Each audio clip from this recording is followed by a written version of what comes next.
আমরা বলবো আল্লাহ তুমি প্রশ্ন করার আগে তোমার একটা কথা বলি, আমারে কিছু জিজ্ঞেস করো না, আমি সব করেছি। এমন কোন পাপ নাই যে পাপ আমারে দিয়ে হয় নাই।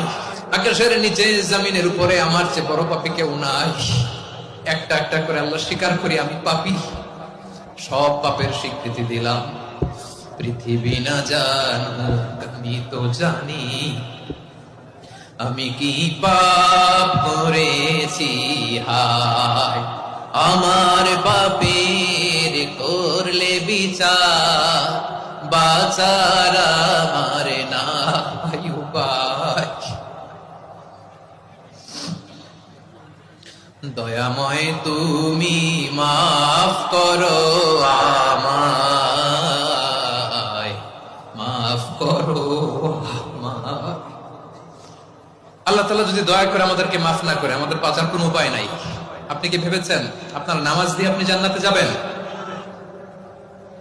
আপনি তাহাজ্জুদ গুজার, সেজদা